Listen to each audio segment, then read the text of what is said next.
मैं कीर्ति श्रीवास्तव गायत्री संस्कृत क्लासेस में एक नए वीडियो के साथ में।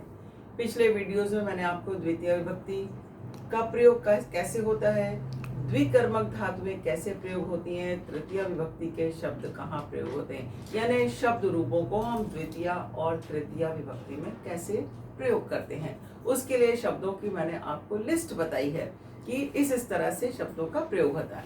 आज मैं आपके सामने चतुर्थी विभक्ति यानी संप्रदान कारक लेके आई हूँ। पहले हमने कर्म कारक और करण कारक पढ़ा, अब हम पढ़ेंगे संप्रदान कारक यानी चतुर्थी विभक्ति के शब्दों का प्रयोग। अब देखिए, चतुर्थी विभक्ति में जो शब्दों के रूप बनते हैं उनके प्रयोग के लिए ये लिस्ट है। इनके लिए शब्दों का प्रयोग होता है, आपके सामने लिस्ट है। संप्रदान का मतलब होता है देना, दा यानी देना। संप्रदान कारक में सबसे पहला शब्द है दा, दा यानी देना। उसका रूप यच्छ भी चलता है, यच्छति, यच्छता, यच्छन्ति। यच्छ का मतलब भी देना। अब कैसे? धनी निर्धनाय धनम यच्छति, धनी व्यक्ति निर्धन के लिए धन देता है। देना मतलब उस व्यक्ति के उपयोग के लिए वो होनी चाहिए। मित्र मित्राय, मित्रम मित्राय पुस्तकम ददाति। मित्र मित्र के लिए पुस्तक देता है। मित्र नपुंसकलिंग शब्द है तो हम मित्रम कहेंगे। मित्रम मित्राय पुस्तकम ददाति। पिता पुत्राय धनम यच्छति, पिता पुत्र के लिए धन देता है ताकि वो उसके उपयोग में आए। तो इसलिए दा और यच्छ का मतलब होता है देना। जब हम किसी को कोई चीज देंगे तो वहां हम चतुर्थी विभक्ति के शब्दों का प्रयोग करेंगे। अब आपको चतुर्थी विभक्ति में अकारांत, इकारांत, उकारांत सारे शब्दों का रूप बनाना भी आना चाहिए, क्योंकि मैंने सभी शब्द रूप, अधिकांश शब्द रूप आपको YouTube पर दिए हैं, बताए हैं, समझाए हैं कि कैसे उनको याद रखना है। अब पहले तो हो गई दा धातु। रुच धातु, रुच का मतलब होता है अच्छा लगना। जिसको कोई चीज अच्छी लगती है वो शब्द हम चतुर्थी में लिखते हैं। जैसे मह्यम तक्रम रोचते, मुझको छाछ अच्छा लगता है, मठा अच्छा लगता है। रमा को लड्डू अच्छे लगते हैं तो रमा की चतुर्थी होती है रमायई। हरि की होती है हरिये। गुरु की होती है गुरुवे। तो रमायई तक्रम रोचते, गुरुवे तक्रम रोचते। जिसको चीज अच्छी लगेगी वो उसका हम शब्द रूप चतुर्थी विभक्ति का प्रयोग करेंगे। अब स्वद का मतलब होता है कुछ चीज भाना, अच्छा लगना। ये भी अच्छा लगना से शब्द है। कृष्णाय मोदकम स्वदंते, कृष्ण को मोदक भाते हैं, अच्छे लगते हैं। तो जिसको कोई चीज अच्छी लगेगी उसमें, अब बालक है तो यहाँ बालकाई लिख देंगे, हरि है तो हरिये लिख देंगे, गुरु है तो गुरुवे लिख देंगे, रमा है तो रमाये लिख देंगे, लता है तो लताये, लक्ष्मी है तो लक्ष्मी यही। इस तरह से जिसको चीज अच्छी लगेगी उसके लिए चतुर्थी विभक्ति का शब्द प्रयोग करेंगे। अब क्रोध, क्रोध यानी क्रोध करना। जिस पर क्रोध किया जाएगा, जनकः पुत्राय क्रोधयति, पिता पुत्र के लिए क्रोध करता है, पुत्र पर क्रोधित होता है। अब पर से तो सप्तमी हो जाती है, लेकिन जिस पर क्रोध करेंगे उस पर चतुर्थी लगेगी। कुप का मतलब भी होता है क्रोध करना। अध्यापकः छात्राय कुप्यति, अध्यापक छात्र पर क्रोधित होते हैं। तो इस तरह से देना, अच्छा लगना, इन सब शब्दों के लिए चतुर्थी विभक्ति का प्रयोग होता है। और भी हमारे पास लिस्ट है। अब देखिए और कौन कौन से शब्दों का प्रयोग किया जाता है वो आप देखेंगे। इसके अलावा द्रोह, द्रोह यानी द्रोह करना। द्रोह यानी किसी को चोट पहुंचाना। ये आपके सामने शब्द लिखे हुए हैं। द्रोह का मतलब द्रोह करना या किसी को चोट पहुंचाना।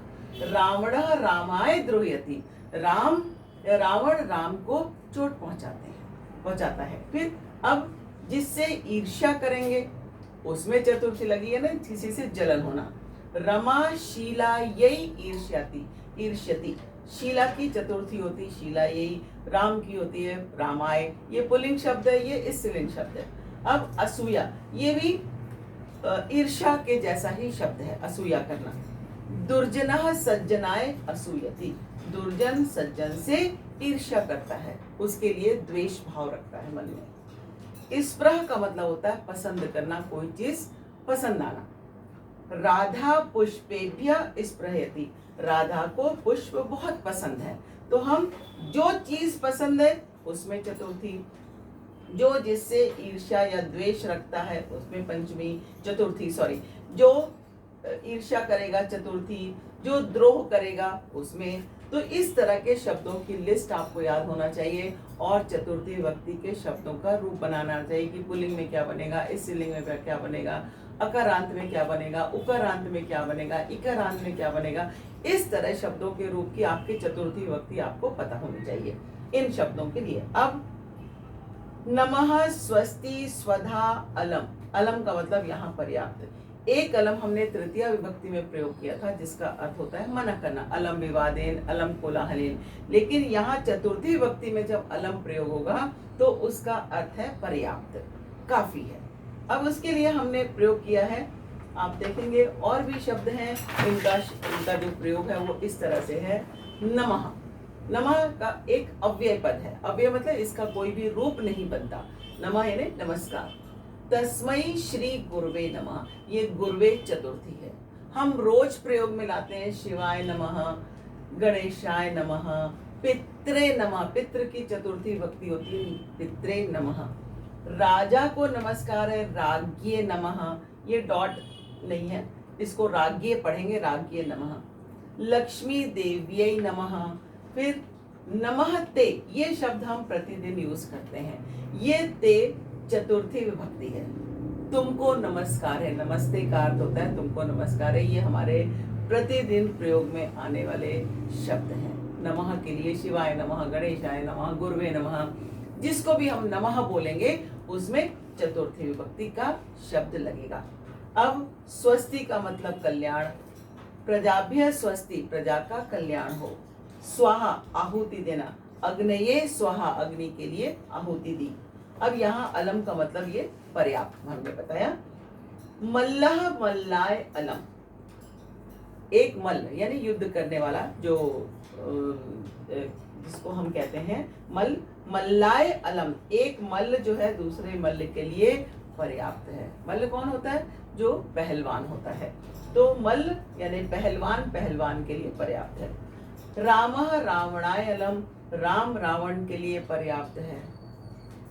इस तरह से ये शब्दों की जो लिस्ट है ये आपको पता होनी चाहिए। ये सारे शब्द आपके सामने लिखे हुए हैं, ये सारे शब्द। उसके अलावा ये सारे शब्द, ये तो आप शब्दों की लिस्ट देख चुके हैं ये, और इन शब्दों के लिए चतुर्थी विभक्ति के शब्दों का प्रयोग होता है। प्रश्न ये है कि चतुर्थी विभक्ति के शब्द कैसे बनते हैं, ये आपको मैंने पहले वीडियोस में, पुराने वीडियोस में बहुत सारी चीजें बताई हैं। तो आपको सारे शब्दों का रूप याद होना चाहिए और बनाना भी आना चाहिए। तो आज के वीडियो में बस इतना ही। गायत्री संस्कृत क्लासेस से जुड़े रहिए, और भी जानकारी के लिए मैं और वीडियोस डालूंगी। तो चैनल को सब्सक्राइब करें, शेयर करें और लाइक करें। धन्यवाद।